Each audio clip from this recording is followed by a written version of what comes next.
La siguiente sección es presentada por Os de Neo. Que un like no cambie tu historia.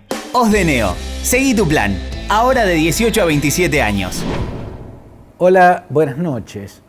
Quienes sigan estas columnas, así como quienes escuchen mis columnas en los noticieros del Canal 12 o en las radios donde hablo, o quienes lean mis artículos en los diarios y en las revistas donde aparecen, saben, les consta, que siempre consideré una injusticia, siempre pensé que era una injusticia el procesamiento y el encarnizamiento judicial que hubo contra el expresidente de Brasil, Luiz Inácio Lula da Silva, ese cúmulo de procesos que primero lo apartaron de la carrera electoral porque lo invalidaron políticamente y luego lo llevaron a prisión.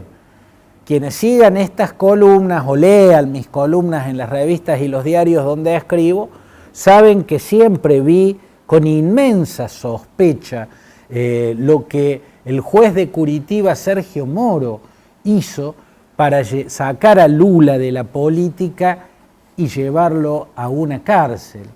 Bueno, uno podría decir, la realidad me dio la razón, o mejor dicho, un miembro de la Suprema Corte de Justicia del Brasil me dio la razón, el juez supremo Edson Fachin, quien hoy ha establecido que quedaban anuladas todas las condenas que pesaban sobre Lula, por ende, Lula está definitivamente en libertad e incluso puede ser candidato mañana mismo, tiene restituidos todos sus derechos políticos. Sin embargo, no voy a decir eso porque en realidad el pronunciamiento de este miembro del Tribunal Superior de Justicia de Brasil, o sea, la Suprema Corte de Justicia de Brasil, no tiene que ver con la cuestión de fondo, sino con una cuestión de forma, con una cuestión procesal. Llegó a la conclusión Edson Fachin que los casos por los cuales se les quitaron los derechos políticos y se encarceló a Lula eran casos que no le correspondía, estaban más allá de la jurisdicción del juzgado de Curitiba que encabezaba Sergio Moro. Son casos que deben llevar, estableció este juez supremo, tribunales federales, no un tribunal local de Curitiba. Esa es la razón por la cual este juez, en nombre de la Corte Suprema, declaró nulas todas las condenas y por ende hoy Lula es un hombre totalmente libre y en total capacidad de candidatearse a lo que quiera y cuando quiera. Que este juez se haya pronunciado por una cuestión de forma y no por una cuestión de fondo no invalida lo que realmente está pasando en Brasil y creo que puede estar por detrás del pronunciamiento de este juez. Y eso que está por detrás y puede ser lo que realmente está pasando, se explica o se muestra en la sensación generalizada que se produce en Brasil y más allá de Brasil al conocerse el pronunciamiento de este juez. Y esa sensación generalizada es que la Corte Suprema acaba de declarar o establecer la inocencia de Lula. Bueno, no es exactamente así, pero esa sensación responde a algo. Responde a que son demasiadas las sospechas, son demasiados los lados oscuros que hay en la investigación y en los fallos de Sergio Moro contra Lula. Son demasiados, desde un principio lo fueron. En esta columna y en mis artículos en diarios y en revistas yo siempre sostuve que incluso en los fundamentos de sus fallos, Sergio Moro dejaba ver que eran más sus convicciones personales que pruebas lo que tenía contra Lula, ¿no? Los fundamentos de esos fallos dejan ver que este juez contaba con más convicciones personales, si es que eran convicciones personales y no ambiciones personales, que con elementos probatorios. Los elementos probatorios nunca aparecían a la vista. Lo que aparecía a la vista es que el juez estaba convencido que Lula era culpable. Con eso bastó para arrancarlo del escenario político y para meterlo preso, ¿no? Que estuvo 1 año y medio preso. Yo creo que hay que mirar esa sensación, porque creo que este pronunciamiento de un miembro de la Corte Suprema de Justicia, al cual habría que preguntarle por qué tardó 3 años, 3 años con un hombre políticamente paralizado, incluyendo 1 año y medio encarcelado, y ahora se viene a dar cuenta la Corte Suprema de Justicia que estaba mal juzgado, que no le correspondía a ese juzgado de Curitiba llevar este proceso, que en todo caso tiene derecho a hacerlo, pero un tribunal federal.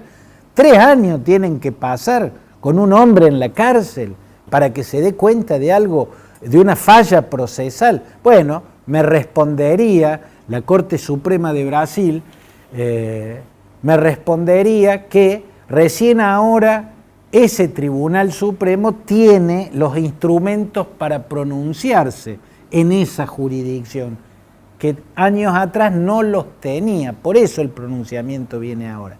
Como fuere, yo creo que la sensación generalizada, y es que los jueces supremos empiezan a actuar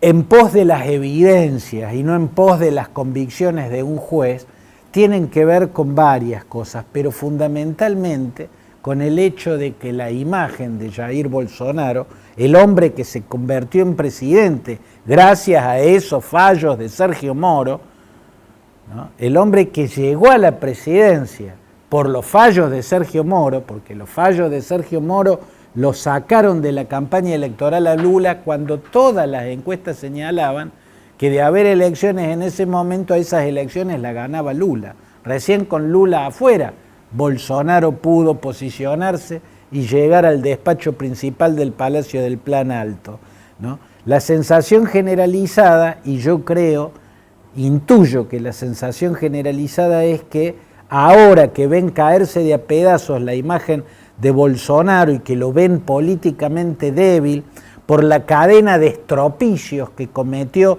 en el escenario de la pandemia, por la tremenda ineptitud que demostró ante una crisis sanitaria, por incluso haber mostrado tanta irresponsabilidad frente al distanciamiento social, saboteando el distanciamiento social, saboteando el uso de barbijos, saboteando las campañas de vacunación, ante semejante estropicio cometido por este gobernante, bueno, empieza a ver la justicia que es hora de volver al escenario político anterior. Esa es la sensación que me da y creo que debe ser una sensación generalizada, porque además este es el momento para no seguir cerrando los ojos ante inconductas tan evidentes del juez Sergio Moro. Primero, esos fallos cuyos fundamentos mostraban más convicciones personales del magistrado que elementos probatorios.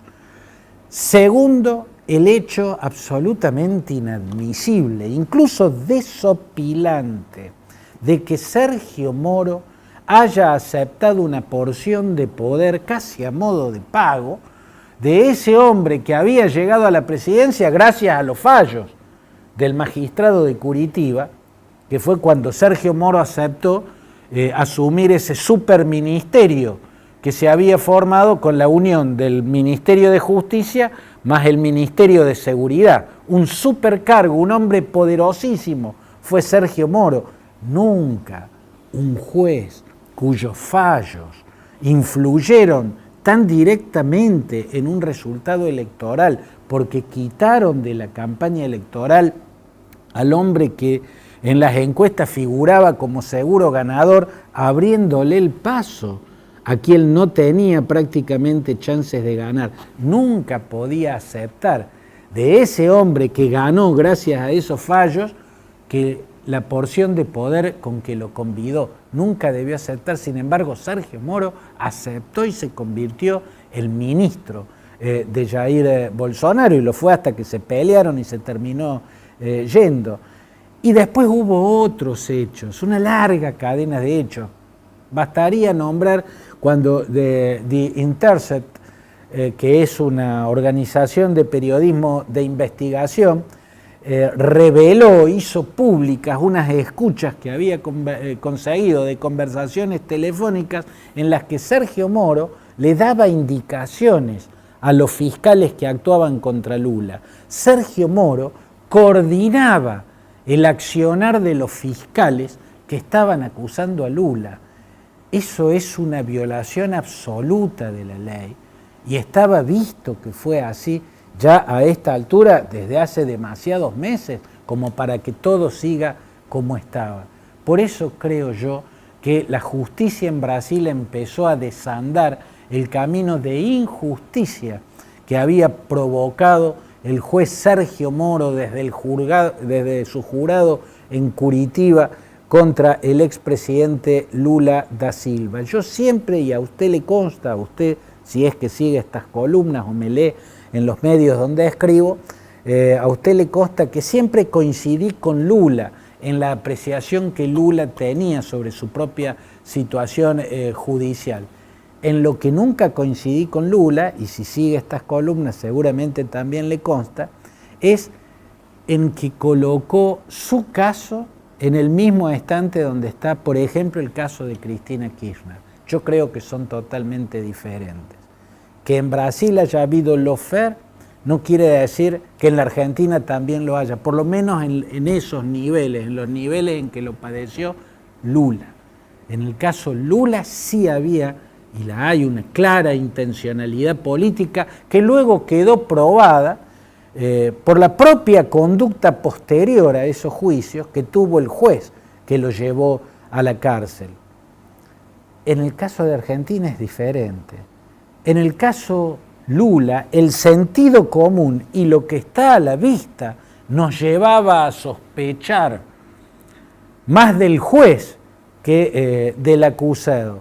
En el caso de la Argentina, el sentido común y lo que está a la vista nos llevan a sospechar que hubo un enriquecimiento inexplicable, por lo menos desde el terreno de la legalidad. No quiere decir que no haya elementos de lawfare en los casos contra Cristina. Yo creo que Bonadío fue sumamente arbitrario en una serie de casos contra Cristina. Yo creo que es inmensamente sospechoso que siempre las causas cayeran en el juzgado de Bonadío.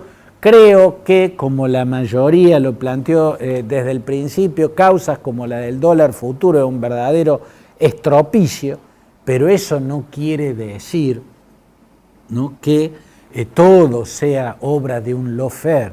También creo, y lo he planteado, que Macri debe haber usado su influencia, su poder, la gravitación desde la presidencia para que los procesos contra Cristina se vayan adecuando a las necesidades políticas que tenía Macri como presidente. Pero creer que eso es posible que haya ocurrido, no significa atribuir todo lo que tiene Cristina en los tribunales a un gran lawfare.